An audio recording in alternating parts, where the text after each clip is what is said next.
الشيطان الرجيم بسم الله الرحمن الرحيم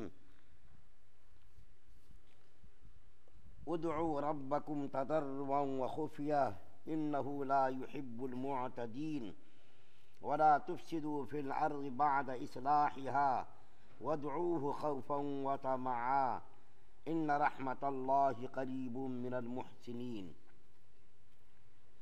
تم لوگ اپنے پروردگار سے دعا کیا کرو تذلل طلب کر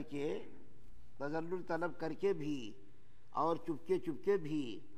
البتہ یہ بات واقعی ہے کہ اللہ تعالیٰ ان لوگوں کو ناپسند کرتے ہیں جو حد سے نکل جائیں، اور دنیا میں بعد اس کے کہ اس کی درستی کر دی گئی ہے فساد مت پھیلاؤ، اور اس کی یعنی اللہ تعالیٰ کی عبادت کیا کرو ڈرتے اور امیدوار رہتے ہوئے۔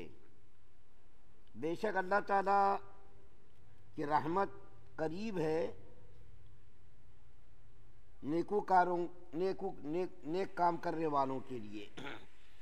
سورہ اعراف کی آیت نمبر 55 اور 56 پڑھی گئی ہے۔ پہلی آیت کریمہ میں اللہ تعالیٰ نے بندوں کو دعا کرنے کا حکم دیا ہے۔ اس سے پہلے اللہ تعالیٰ نے اپنی توحید کے بہت سارے دلائل کو بیان کیا تھا۔ آیت نمبر 55 میں جو سورہ اعراف کی آیت نمبر 55 پڑھی گئی ہے، اس آیت کریمہ کے اندر اللہ تعالیٰ نے حکم دے کر کے کہا ہے وَادْعُوا رَبَّكُمْ کہ اللہ تعالیٰ سے دعا مانگو۔ دوسری جگہوں پر بھی اللہ تعالیٰ نے بندوں کو حکم دیا ہے وَقَالَ رَبُّكُمُ ادْعُونِي أَسْتَجِبْ لَكُمْ کہ تم مجھ سے مانگو میں تم کو دوں گا۔ یہ اللہ تعالیٰ کا کمال ہے کہ اللہ تعالیٰ اتنے بڑے کریم ہیں اور رحیم ہیں کہ اللہ فرما رہے ہیں مانگو، مانگنے کا حکم دے رہے ہیں۔ اور ایک حدیث شریف کے اندر آتا ہے کہ اللہ کے رسول صلی اللہ علیہ وسلم نے فرمایا بندہ میرے بارے میں جیسا گمان رکھتا ہے میں بھی اس کے ساتھ ویسا ہی معاملہ کرتا ہوں۔ بندوں کا گمان اگر میرے بارے میں اچھا ہوتا ہے تو میں بھی اس کے ساتھ اچھائی کا معاملہ کرتا ہوں۔ بندہ اگر مجھ کو دل میں یاد کرتا ہے تو میں بھی اس کو دل میں یاد کرتا ہوں۔ بندہ اگر کسی مجلس میں یاد کرتا ہے تو میں اس مجلس سے بہتر مجلس جو فرشتوں کی ہوتی ہے اس مجلس میں اس کو یاد کرتا ہوں۔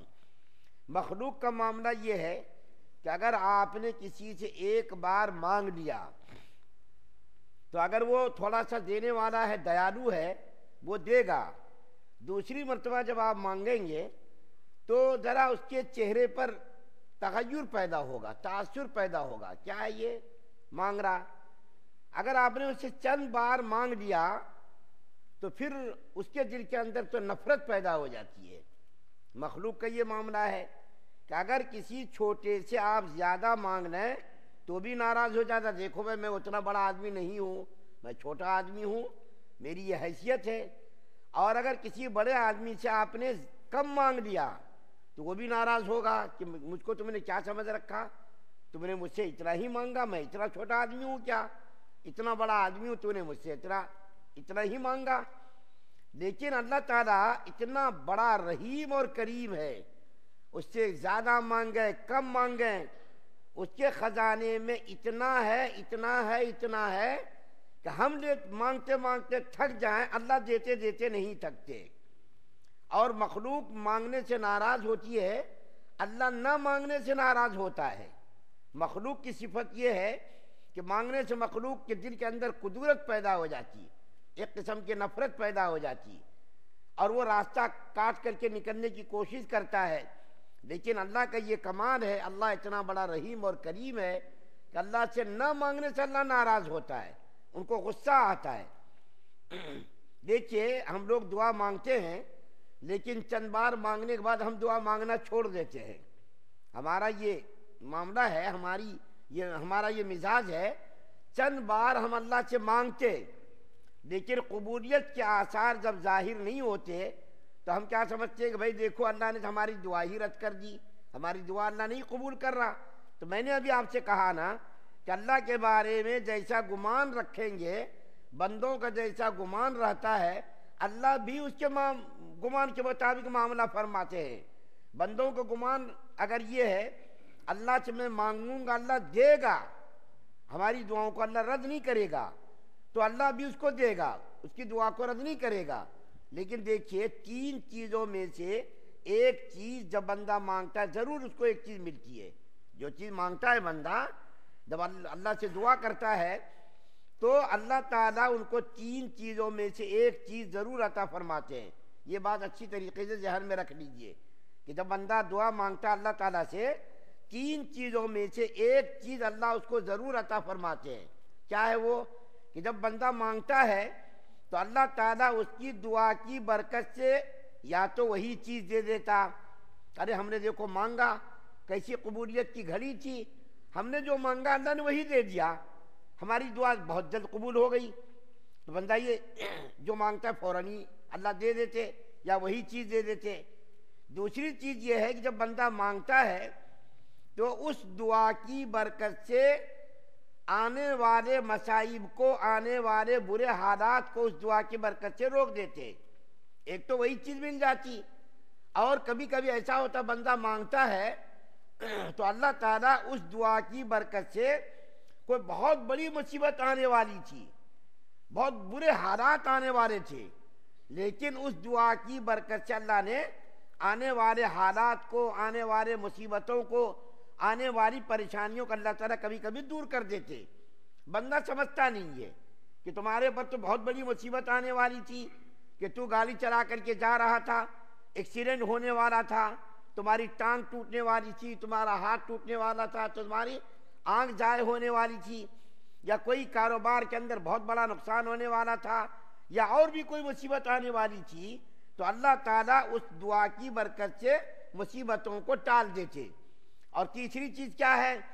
جب بندہ دعا کرتا ہے تو اللہ تعالیٰ اس کی دعا کو خزانے میں جمع رکھتے، رد نہیں کرتے۔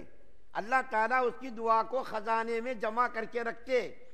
جب قیامت کا دن ہوگا، قیامت کا ہولناک دن ہوگا، نفسا نفسی کا عالم ہوگا، انبیاء، شہداء، صدیقین، صالحین بھی اس روز پریشان ہوں گے، نفسا نفسی کے عالم میں ہوں گے، تو اللہ تعالیٰ بندوں کو بلا کر کے کہیں گے، اے میرے بندے، دنیا کے اندر تو نے مجھ سے دعا مانگی تھی تو میں نے اس کی میں نے بظاہر دنیا کے اندر اس دعا کو قبول نہیں کیا تھا، اور اس دعا کا عوض اور اس دعا کا بدلہ میں نے تم کو دنیا کے اندر نہیں دیا تھا۔ تو نے فنا وقت میں، فنا تاریخ میں، فنا دن تو نے یہ دعا مانگی تھی، اس دعا کا نتیجہ دنیا میں ظاہر نہیں ہوا تھا، لے اس دعا کی برکت سے یہ آج اس کا بدلہ ہے۔ اللہ تعالیٰ بندوں ان دعاؤں کو یاد کرائیں گے، تو نے فنا وقت، فنا دن، فنا تاریخ میں یہ دعا مانگی تھی، اس کا بدلہ یہ ہے۔ تو نے فنا وقت، فنا دن، فنا تاریخ میں دعا مانگی تھی، اس کا بدلہ یہ ہے۔ جب بندہ ان دعاؤں کا بدلہ پائے گا، جزا پائے گا، تو بندہ سوچے گا کاش کہ دنیا کے اندر میری کوئی دعا قبول نہ ہوئی ہوتی، کاش، کیونکہ دنیا کی چیز تو دنیا کی چیز ہے، جو بھی ہم مانگیں گے وہ تو ختم ہونے والی چیز ہے، آل ہے، اولاد ہے، دولت ہے، مال ہے، یہ سب چیز تو ختم ہونے والی ہے۔ لیکن جو دعا اللہ نے اپنے پاس خزانے میں جمع کر کے رکھی ہے، اس دعا کا جب بدلہ آدمی دیکھے گا تو وہ حسرت کرے گا، تمنا کرے گا، کاش کہ میری کوئی دعا دنیا کے اندر قبول نہ ہوئی ہوتی تو آج مجھ کو ان دعاؤں کا یہ بدلہ ملا ہوتا۔ تو پہلی آیت کریمہ میں دعاؤں کے آداب میں سے سب سے بڑا ادب جو بیان کیا گیا وہ کیا ہے؟ وَادْعُوا رَبَّكُمْ تَضَرُّعًا وَخُفْيَةً۔ تضرع معنی کیا تھا؟ عاجزی، مسکنت، اپنے آپ کو عاجز بن کر، مسکین بن کر، غریب بن کر۔ جب آپ کسی کے سامنے مانگنے جاتے ہیں، مخلوق کے سامنے، تو اگر کوئی یہ کہے صاحب مجھ کو یہ دو تم، تو بتائیے وہ سامنے والا ناراض ہوگا، مار بھی دے گا۔ جب مخلوق کا یہ حال ہے کہ جب آپ ان کے سامنے ذرا تکبر سے کوئی سوال کریں، بلند آواز سے کوئی سوال کریں، تو آپ کو یا تو جھٹک دے گا اور موقع ملے تو مار بھی دے گا۔ وہ کم سے کم یہ تو کرے گا کہ بھائی تجھ کو مانگنے کا بھی طریقہ معلوم نہیں، طریقہ ہے۔ تو بندوں کے سامنے جب جاتے ہیں تو اس سے کیسا مانگتے ہیں؟ نہایت ہی مسکین صورت بنا کر، عاجز بن کر، اور اپنے آپ کو مجبور ظاہر کر کے مانگتے ہیں۔ تو اللہ تو ساری کائنات کا خالق و مالک ہے، جو سب سے زیادہ رحیم اور کریم ہے، اس سے مانگنے کا طریقہ کیسا ہونا چاہیے؟ صرف ہماری عادت یہ ہے کہ یوں ہاتھ اٹھا لیتے، اور مولانا شفیع صاحب رحمۃ اللہ علیہ فرماتے ہیں آج جتنی دعائیں مانگی جا رہی ہیں وہ مانگنا نہیں ہے بلکہ وہ پڑھنا ہے۔ دیکھیے بڑے بڑے مجمعوں میں اور جو ہے دوسری جگہوں پر جو دعائیں ہوتی ہیں تو مفتی شفیع صاحب کے بقول کہتے ہیں کہ دعائیں مانگی نہیں جا رہی بلکہ پڑھی جا رہی ہے۔ بہت ساری آیات پڑھ دیتے، دعائیں پڑھ دیتے، اور رٹے رٹائے الفاظ ہوتے، ان الفاظ کو سامنے پڑھتے چلے جاتے، اس کو مانگنا نہیں کہتے۔ مانگنے کا طریقہ الگ ہے اور پڑھنے کا طریقہ الگ ہے۔ مانگنے سے ملتا ہے، پڑھنے سے نہیں ملتا۔ نہایت ہی عاجزی کے ساتھ، مسکنت کے ساتھ، اپنے آپ کو ذلیل سمجھ کر کے جتنا اپنے آپ کو خدا کے سامنے ذلیل بنائیں گے اور جتنا عاجز اور مجبور بن کر کے خدا سے مانگیں گے اللہ اتنا ہی زیادہ عطا فرمائیں گے۔ اور دوسرا ادب یہ بیان کیا خفیہ بھی مانگ سکتے دعا، یعنی آہستہ بھی مانگ سکتے، بلند آواز سے بھی مانگ سکتے۔ تو دعا مانگنے کا آداب میں سے جو پہلا ادب بیان کیا گیا عاجزی کے ساتھ، مسکنت کے ساتھ، اپنے آپ کو بالکل مجبور سمجھ کر کے مانگنے کا جو طریقہ ہے وہ مانگنا چاہیے۔ دوسری بات یہ ہے کہ دعا مانگنے سے تھکنا نہیں چاہیے۔ جیسا کہ مثال دے کر کے کہتے ہیں کہ کوئی بچہ اپنی ماں کے پاس جاتا ہے تو ماں اس کو جھٹک دیتی، چل باہر نکل، ہٹ نکل، لیکن وہ بچہ ماں سے لپٹ جاتا ہے، وہ ماں سے لپٹ جاتا ہے اور لپٹ کر کے روتا رہتا یہاں تک کہ ماں کے دل کے اندر رحم کا مادہ پیدا ہو جاتا، اور پھر وہی ماں جو جھٹک رہی تھی، وہی ماں جو بچے کو برا کہہ رہی تھی اور اپنے سے دور ہٹا رہی تھی، تھوڑی دیر کے بعد بچے کے رونے کو دیکھ کر، بچوں کی عاجزی کو دیکھ کر اور بچوں کی ضد کو دیکھ کر کے وہی ماں پھر دینے پر مجبور ہو جاتی ہے۔ تو اللہ تعالیٰ سے مانگتے ہوئے تھکنا نہیں چاہیے بلکہ مانگتے ہی رہنا چاہیے۔ اور ایک ادب یہ بھی بیان کیا گیا دعا کے اندر کوئی تخصیص نہیں کرنی چاہیے، یا اللہ ہم کو یہ چیز دے دے، وہ چیز دے دے، جنت دے دے، جنت کے اندر یہ چیز دے دے، یہ مانگنا نہیں ہے۔ جیسا کہ حدیث شریف کے اندر آتا ہے عبداللہ ابن مغفر ایک صحابی ہے، ان کے بیٹے کیا دعا کر رہے تھے، یا اللہ مجھ کو جنت کے اندر داہنی طرف سفید محل دے دیجئے۔ جنت مل گئے، ختم بس، جنت کے اندر محل دے دیجئے، حور دے دیجئے، پریاں دے دیجئے، شراب کی نہر، دودھ کی نہر اور شہد کی نہر، یہ سب تخصیص کرنے کی ضرورت نہیں۔ جب جنت مل گئی تو جنت کے اندر یہ ساری چیزیں خود بخود مل جائیں گی۔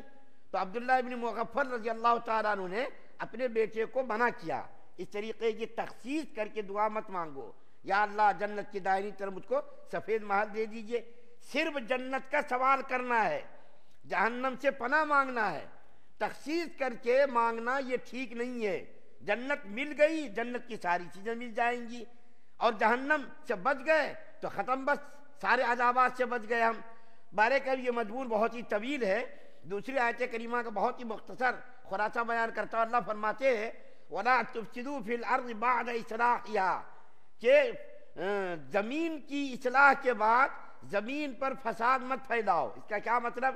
اس کا مطلب یہ ہے کہ اللہ تعالیٰ نے ہر زمانے میں نبیوں کو بھیجا۔ حضرت آدم علیہ السلام سے نبیوں کا سلسلہ شروع ہوا، نبی کریم صلی اللہ علیہ وسلم تک 1,24,000 کم و بیش اللہ نے نبیوں کو بھیجا۔ نبیوں نے آ کر کے زمین کی، لوگوں کا اخلاق، کردار، کیریکٹر کی اصلاح کی۔ زمین کے اندر جتنی برائیاں تھیں ان برائیوں کو بھلائیوں سے تبدیل کر دیا، برے لوگوں کو اچھے لوگوں میں تبدیل کر دیا۔ تو اچھائی کے بعد، زمین کی اصلاح کے بعد زمین پر خرابی پیدا مت کرو، زمین کے اندر برائی مت پھیلاؤ۔ یہ جو ہے ایک تو مطلب بیان کیا گیا، اور فرماتے اللہ تعالیٰ کہ بے شک اللہ تعالیٰ کی رحمت بہت ہی قریب ہے احسان کرنے والوں کے لیے، یعنی جو نیک کام کرنے والے ہیں اس کے لیے اللہ تعالیٰ کی رحمت بہت ہی قریب ہے۔ اللہ تعالیٰ سے دعا ہے کہ اللہ تعالیٰ ہم تمام مسلمانوں کو سننے زیادہ عمل کرنے کی توفیق عطا فرمائے۔ سبحان اللہ و بحمدہ، سبحانک اللہم و بحمدک، ونشہد ان لا الہ الا انت۔